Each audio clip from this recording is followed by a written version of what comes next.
ఇంకా ఏమైనా కావాలా పూజారి గారు? అన్నీ సమకూరాయమ్మా. టైంకి కరెక్ట్గా వచ్చి వధూవరులు ఇద్దరూ వచ్చి కూర్చుంటే చాలు.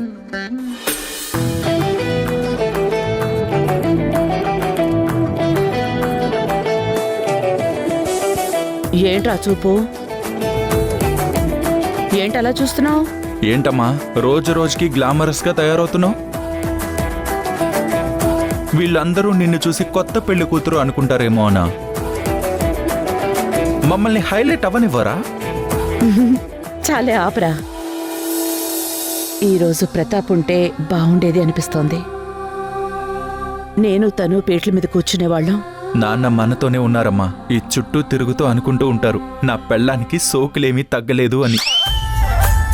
కాళ్ళు ఎరగొడతాను.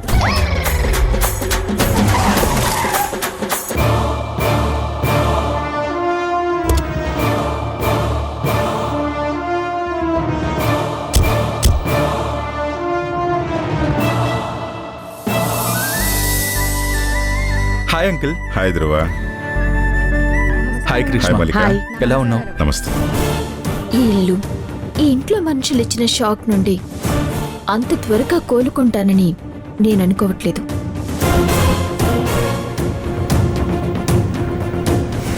పిచ్చిదానైపోయాను.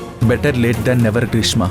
మేం కూడా నీ పిచ్చి తగ్గించాలని అలా షాక్ ట్రీట్మెంట్లు ఇస్తున్నాం. వస్తావులే చిన్నగా దారిలోకి. తన మాటలు ఇవి పట్టించుకోకు ధ్రువ.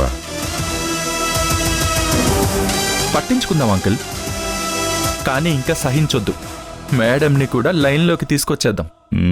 అది జరిగే పని అంటావా? జరుగుతుంది అంకుల్. వసుంధర చేత ట్రైనింగ్ ఇప్పించేద్దాం.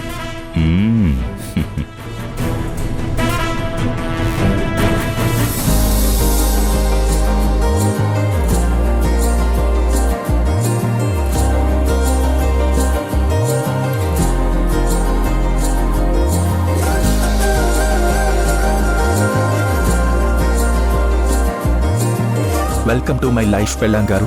థ్యాంక్స్ మొగుడు గారు.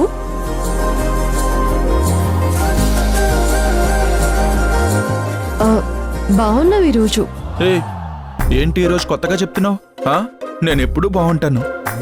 కొంచెం పొగిడితే చాలు ఇంద్రలోకం వరకు వెళ్ళిపోతాం.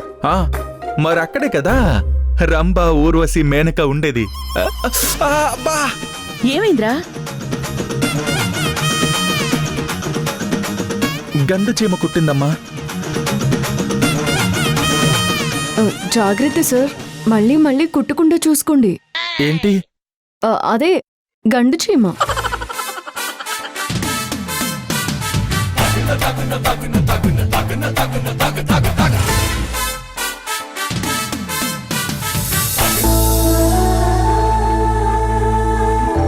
ఈ ఇంటికి నిజమైన కళ ఈ రోజు వచ్చింది.